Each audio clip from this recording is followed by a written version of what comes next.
Hey, today I wanted to do something for the character action game week of the Switch Fundraiser that I haven't played in a long time and you guys haven't seen in a long time. Obviously there's been a few more people talking about it because during the last Steam Winter Sale, Activision delisted pretty much all the final two remaining Platinum games from the store. So Korra and Transformers got delisted. So people kind of started talking about it again, and I honestly haven't played this game in like 2 years, so I'm not going to expect high-level gameplay here, but it might be a while before I can do DMC4. I wanted to show off the new mods and stuff, but I need to get one Sanitarium to help me set it up, and I don't know when he's going to be able to do that. I don't know what his schedule is. So today I'm just going to mess around on this for a little bit. I think I'm just going to do one mission.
Alright, well, seem to have gotten the groove back. It took me a little while. It took me about like 10 minutes of practicing to remember how to play.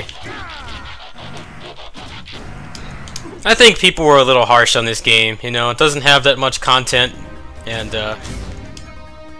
you know, the combat's not as deep as Bayonetta, but I really like the customization system. I thought it was cool to see a character action game kind of try something different and try to offer customization. I said this in my review several years ago when this came out, but I really enjoyed how you could, you know, kind of mix things up a bit. You could make your own builds, and the game, I think it's more balanced than people always said it was, because people always said that you could just make broken builds and stuff, and that is true, but you can't tank anything in this game.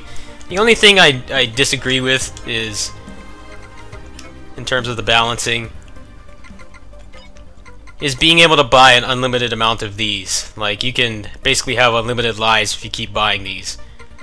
Now, maybe they could remove the items, but at the same time, I thought it was kind of nice how they actually had a reason to use the items. I think in character action games, I've always felt like the items were basically, they're pointless, because you just got docked so much, and it definitely impacted your progression in most aspects to use even one. So I thought it was cool you could actually use them, and they were actually useful. Like, you could get more item drops, more money, and experience. I think that maybe they should have balanced the way that the repair kits work. But other than that, I thought it was really fun to have like extra builds and stuff that you could make, and it was not just a static moveset. I definitely enjoyed that aspect of this game quite a bit. Hopefully they'll take some kind of feedback from this, or some experience from this, and maybe in their next couple character action games they'll experiment with this stuff again. Obviously these games are made with such a shoestring budget. You know, Ninja Turtles got delisted, what, like, not even a year after it came out. I think it was barely 6 months. It got delisted off everything, so I don't think they gave them much money or time to make these at all. It's a miracle this game turned out as well as it did. It's definitely the best of the three partnership games that Platinum made with Activision. It's just a shame that you know, they weren't able to continue. You know, this game, I don't know if it even matters if there's spoilers anymore because the game's delisted, but they hook for a sequel. There's a pretty big sequel hook, and then you know, the game just mysteriously gets delisted. So it's obvious that they lost a license, so that's probably never going to happen now. I would have loved to see them expand on this even more, you know, give you more creativity with the builds, have like unique weapons with like unique properties and stuff, kind of like the Chronicle gear in DFO. I thought that would have been really fun, but seems like that's never going to happen at this point. I'll go ahead and I'll play through one more. I'm probably gonna die a couple times here, but whatever.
Yeah, there we go.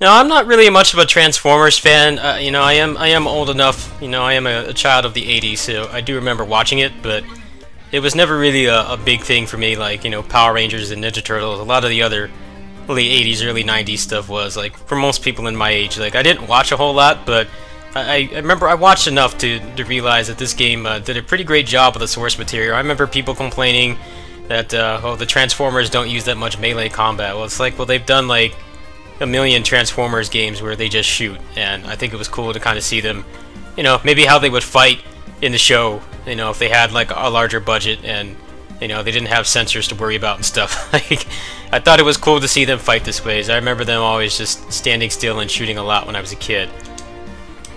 Now, it's a shame what happened with the Platinum Activision partnership. I thought it was going to be a good step towards them improving their public image with people like me who are predominantly niche gamers that don't play first-person shooters or open world games and stuff like that. I thought we were going to see like a lot of great games from them, but it's pretty obvious that they were given shoestring budgets and, you know, no money to, you know, support the games or make DLC. And then you know, Ninja Turtles was the most telltale sign. Like, that was the same thing that happened with Tony Hawk 5. I think that got delisted, or they just dropped support for it really quickly because they lost the license. So these games were quick and dirty just to make some money, but I think that it's a miracle that this game turned out as well as it did. I put like 50 hours into this for a game that honestly doesn't have that much content. You have this and the story mode that you can play through a bunch of times, and that's basically it. There's not really a whole lot of unlockables or anything.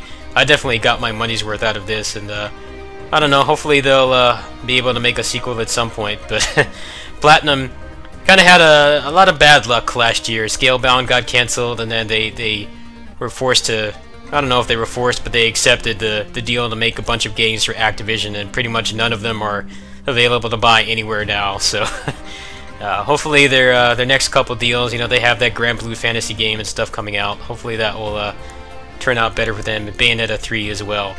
Anyway, that's another video for my fundraiser. I am still quite a bit away from reaching that goal, so if you want to help me, my links are in the description, and I'll have more later. Peace.